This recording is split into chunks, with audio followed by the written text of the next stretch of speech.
Então, vamos lá. Primeira é a apresentação, aí vai do Felício. O título da apresentação cultural dele é Poesias em Série e Avulsas. Então, vamos lá, Felício, está com você.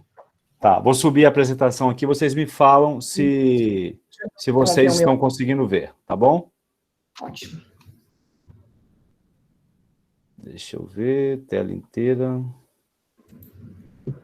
Vocês estão vendo a tela do meu computador? Conseguem ver a apresentação? Não. Não ainda? Não estou conseguindo. Não. Então, Ainda não. Apresentar a tela cheia. Uhum. Apresentar Vou fazer agora. de novo. Vou tentar de novo. Ó. Apresentar, tela inteira, não é isso? Isso, tela inteira, isso. Ok.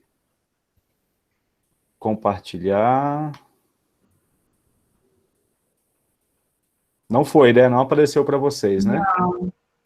Pois é, eu estou vendo aqui que quando eu coloco, professor, eu não sei se você autoriza daí, mas quando a parte compartilhar, ela não está sendo marcada para mim, entendeu? Ela fica inacessível. Alguma coisa aqui em cima do seu nome. Ok. Me autorizar a compartilhar, alguma coisa assim. Entrou com o seu nome Felício mesmo? Sim, entrei. Aqui, achei. Aqui. Ó, tem... Não, desativar som. Olha, quando eu coloco a parte compartilhar a tela inteira, agora vai, com certeza. Agora não sei. Porque aqui só tem para mim ver. Ah, agora sim. Apareceu aí, vai aparecer a tela. Apareceu? Uhum. Isso, apareceu. Ótimo. Beleza? Tá certo aí? Ótimo, e aí eu consigo ver o chat. Tá, eu vou marcar o meu tempo aqui para eu ficar dentro do meu horário, tá bom? Meu celular avisar. Isso que vocês estão vendo, Poesias em Série Avulsas, é a capa de um livro, fora a minha fotografia que eu coloquei aí, é a capa de um livro que eu pretendo publicar, não sei se esse ano ou se o ano que vem, mas a ideia é publicar um livro com 200 poesias diferentes, né? Quem acompanha lá o meu Instagram já viu que eu posto lá quase que diariamente um poema, e são poesias de diversas características. Por exemplo, algumas dessas poesias eu faço em série. Eu fiz, por exemplo, a série Sentidos, aí eu fiz 5 poesias falando sobre os 5 sentidos. Eu fiz uma série sobre os 10 mandamentos, eu fiz uma série sobre os 7 pecados capitais, eu fiz uma série sobre as 10 classes gramaticais, né? Então, eu sigo essas séries, eu acho legal fazer isso. E, de vez em quando, eu escrevo poesias avulsas também, que não tem nada a ver com aquelas séries, ou é uma poesia que eu escrevi há 10 anos atrás, que eu pego, dou uma reformulada, faço uma releitura daquilo, e estou colocando também lá. Então, lá no meu Instagram já deve ter quase umas 100, né? Eu pretendo publicar pelo menos 200, um livro com pelo menos 200 poesias. Eu não sei se isso vai ser esse ano, ou se será o ano que vem. E eu vou apresentar para vocês, acho que 3 poesias, eu coloquei aqui, ou 4, eu vou apresentá-las rapidamente, vou falar sobre cada uma delas, e a ideia é mostrar como que é legal fazer poesia. Eu, por exemplo, às vezes, quando eu vou começar o meu dia de trabalho, eu sinto a necessidade ou de ler um poema, ou de escrever um poema, e parece que isso formata a minha mente, não sei se essa é a palavra adequada, mas isso, de alguma forma, me dá uma tranquilidade para trabalhar o restante do dia. Enquanto eu não fizer isso, às vezes, eu não consigo trabalhar bem. Então, eu digo que poesia não é uma coisa que você... Nem sempre você se sente bem por gostar de poesia. Às vezes parece um vício, parece um mal, parece que você sofre de poesia.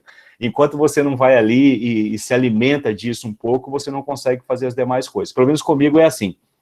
E esse aqui é um soneto que eu escrevi, acho que bem no começo desse ano, da série Sentidos. Então, eu escrevi sobre os 5 sentidos e escrevi esse daí, né, em homenagem à minha professora da primeira série, que foi a Kátia Fraga, né, que hoje mora em Vitória, e a Jane Ribeiro, que foi minha professora da terceira série, que hoje, até recentemente, era secretária da Cultura em Baixo Guandu.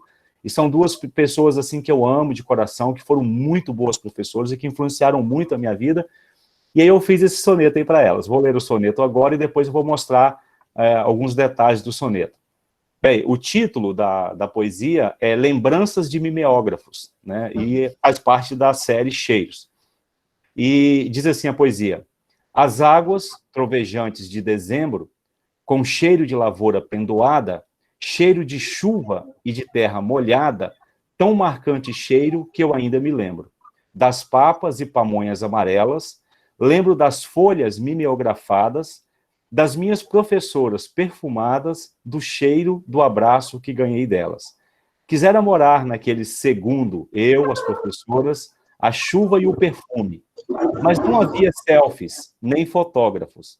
Só restou esse sentimento no mundo, além de meu esquisito mau costume, minhas lembranças de mimeógrafos.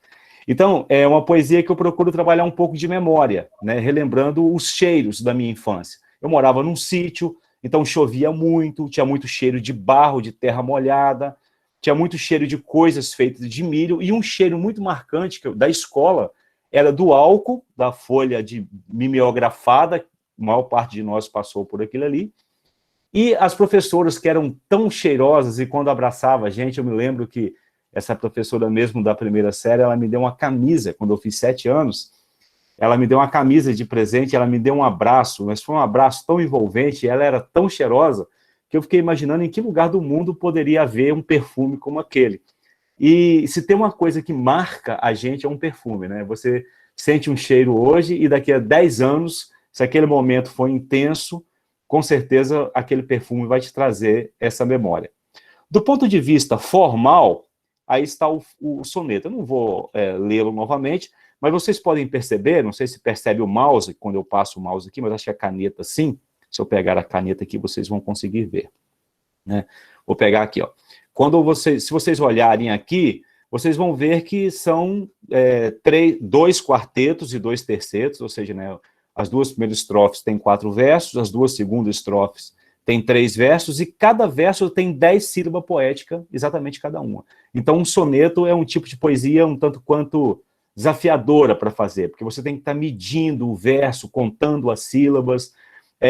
Repare que eu também destaquei algumas sílabas, como no primeiro verso aí, as águas, esse primeiro A é destacado, depois trovejantes, o Jan também é destacado, e o Zen, do dezembro, também é destacado, porque o último verso do quarteto, ele tem que ter essas mesmas, aliás, o segundo verso do quarteto, ele tem essas mesmas marcações rímicas, né?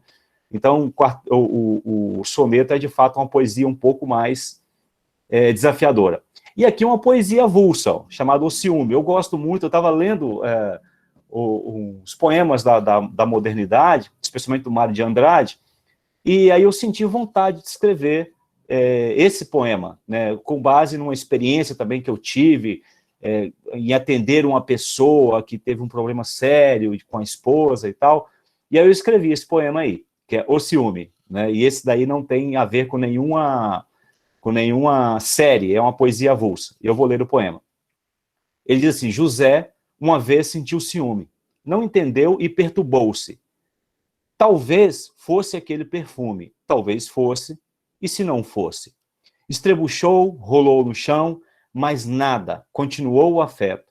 Já não suportava a comichão, nem no chão, nem no teto. Aí, no amanhã, perdeu o vínculo, desceu a rua pavimentada. Restou apenas um vazio ridículo, e José não sentiu mais nada. Para dizer a verdade, restou a lenda do Bósforo, e outra amenidade, um palito de fósforo. Bom, a primeira coisa que eu queria falar desse poema é que vocês percebem que lá no segundo verso, eu tive que atropelar um pouco a gramática, né? Eu mudei o clítico ali para o final do verbo perturbar, o certo seria se perturbou, né? Porque nós temos ali a conjunção que aparece, ela traz aquela coisa que a gente estuda na gramática normativa, mas às vezes na poesia, especialmente essas poesias livres, assim, você tem que fazer essas modificações, às vezes a gramática não sai do jeito certinho que ela deveria sair. Um exemplo disso são as poesias caipiras, né, que as pessoas até mudam o jeito de falar, e isso é legal. Então, ele apresenta uma rima pobre, também você pode ver ele ciúme, rimando com perfume, né, então temos ali 2 substantivos rimando um com o outro, chão rimando com comichão, que também são 2 substantivos. Um outro detalhe ali é que eu me refiro àquela lenda grega, né, do Estreito de Bósforo, que a gente não tem tempo de falar aqui, mas é a lenda mais famosa sobre os ciúmes. E não sei se vocês se lembram, mas há um mês atrás, uma modelo por ciúme da namorada que ela tinha, uma mulher colocou fogo na outra, acho que foi aqui em Vitória que isso aconteceu, e aquilo me chamou a atenção pela manhã, eu fiquei com aquilo na cabeça o dia inteiro e acabei colocando essa ideia ali do palito de fósforo, né, do incêndio, de uma pessoa queimando a outra por causa dos ciúmes. Uma outra que está aqui, e essa daqui eu gosto muito, viu? Que é uma poesia que eu chamo de metalinguagem. Vocês já viram que diversos poetas escrevem sobre como eles fazem poesia. Então é a própria poesia falando sobre o fazer poesia, né? Eu tenho 1 minuto ainda, 1 minuto e pouquinho, então eu vou ler isso daqui também. Diz assim, ó, para mim, isso sou eu, dizendo, para mim, fazer poesia é coisa do momento, e é, ao mesmo tempo, arquitetura e engenharia. Depende do sentimento, e, em parte, da filosofia. Basta ler estática, lembrar de estética e escrever esférica. É só essa a minha tática, a minha prosa poética. Como se vê, é bem prática. Mas, às vezes, meço, uso régua e compasso, traço, limite e espaço. Conto as sílabas do verso, mas isso eu só faço quando não me apresso. Quando escrevo às pressas, até pareço um epilético. Escrevo no momento poético, e a poesia sai às avessas. Então, deixa eu só tirar esse negocinho que está aqui na frente. Então, tomo esse arquétipo e faço a engenharia reversa, né? Então, é uma poesia avulsa também. Porque é aquilo que eu mostrei para vocês. Às vezes eu escrevo um soneto, então eu tenho que contar os versos, eu tenho que contar as sílabas, eu tenho que encontrar as tônicas de cada verso para poder ter o ritmo da poesia, e às vezes eu escrevo assim. E às vezes também escrevo uma poesia avulsa, e depois eu pego aquela poesia, coloco numa folha, e eu vou dando forma para aquilo parecer um soneto ou uma outra poesia dessas poesias métricas. E aqui está uma última que eu quero mostrar, que é uma pastorela, né? Vocês se lembram, nós já estudamos uma matéria, uma disciplina lá atrás, que falava das poesias palacianas, né? Que era da época lá do século XII, século XIII, do século XI até o século XV, mais ou menos. Esse tipo de poesia predominou na Europa, ali no leste europeu, e depois, então, foi substituído pelo soneto e pelas formas novas de poesia que surgem com Camões e com outros escritores. Mas essa daí é uma pastorela. Então, a pastorela, eu vou falar primeiro da poesia antes de lê-la agora. A pastorela, ela era uma poesia escrita em redondilha maior, ou seja, cada verso tinha 7 sílabas poéticas, né? E geralmente falava de uma pastora, de uma menina que cuidava de animais, de ovelhas, no interior de Portugal, da França, da Espanha. Sempre o ambiente é um ambiente primaveril, sempre aparecem as aves, né? E eu escrevi essa daí num contexto muito engraçado. A minha filha tem 15 anos agora, e ela teve uma paquerazinha, teve um namoradinho, e aquilo não deu muito certo, e ela sofreu um pouco com aquilo, chorou um pouco com aquilo, e ela estava aqui em casa com a gente, e então, e a minha esposa, nós conversamos muito com ela. E eu criei, então, uma figura de linguagem para ilustrar esse momento. Vou ler a poesia. A preposição da pastorinha. Essa é uma poesia em série, eu estava escrevendo sobre as classes gramaticais, então essa daí eu chamei de preposição, né? A preposição da pastorinha. De um campo distante vinha, entre flores sonolentas, 2 aves barulhentas nos ombros da pastorinha. Por dias, chorado tinha, dizia, grande ilusão, grande bobagem a minha, esse embrulho em minha mão. Com ternura, o papagaio dizia para a pastora, essa dor é redentora, esse amor foi só um ensaio. Disse ela, nunca mais caio. Por sua vez, disse a arara, já sofri por um lacaio. Chora, pastora, que sara. Logo vem a primavera, lá deixarei a minha dor. Confessarei a cada flor a sofredora que eu era. Que aprendi de aves tão sábias, que a decepção que eu tivera foi por ter ouvido lábias que não passam de pilhérias, né? Essa poesia também tem uma escansão, como vocês podem ver aí, e em cada verso poético, vocês podem reparar que existem 7 sílabas poéticas. Reparem que sempre tem alguma coisinha assim, ó, 8 menos 1, 9 menos 1, porque quando a gente faz a escansão, como todos nós sabemos, a última sílaba fraca, né, ou a sílaba átona, que se fala do verso, não é contada, só é contada até a última sílaba tônica do verso. Então também é uma poesia trabalhosa, a poesia palaciana, além de tudo, é muito antiga, né? Traduzir aquelas poesias antigas nem sempre é fácil. Eu me baseei numa poesia do Dom Diniz, né, que foi quem introduziu esse tipo de poesia em Portugal. Bom, essa foi a minha breve apresentação, né? Apresentei para vocês alguns poemas. O meu objetivo em... Vocês conseguem me ouvir? Estão todos me ouvindo? Ficaram todos calados. Estamos te ouvindo. Eu pretendo fazer 200 poesias assim, por quê? Porque nós temos 200 dias letivos, né? Quando a gente começa a dar aulas, a gente tem 200 dias letivos.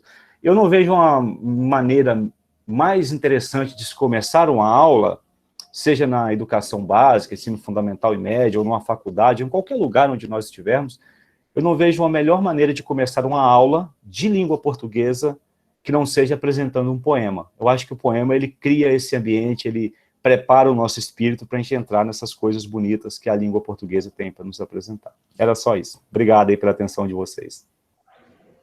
Eu que agradeço, Felício, muito obrigada por aceitar esse convite, né?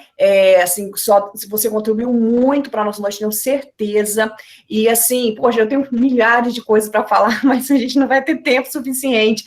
Mas eu tenho certeza que o pessoal também quer comentar. Assim, para mim, assim, eu tive, né, inúmeras epifanias, pensamentos, sinestesias a partir de cada coisa que você fez. E interessante que eu li antes de você me mandar, eu tive um pensamento, e quando você leu, eu fui falando da sua vida, da situação, eu tive outro. Então, essa questão da autoficção também, de você trabalhar a sua realidade com a escrita, isso aí, assim, é muito produtivo, né? E, às vezes, até mesmo usarmos as produções dos nossos colegas, de quem está na atualidade, de quem a gente conhece na sala de aula, isso é muito bacana também. Né? Então, a ideia também é até inspirar, para quem sabe, né? Às vezes, alguém levar para a sala de aula, leva uma poesia do Felício, né?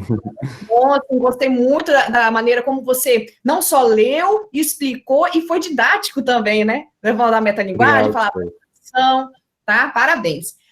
Gente, não dá para seguir sem deixar alguém falar. Alguém quer fazer algum comentário, quer falar alguma coisa sobre a apresentação do Felício?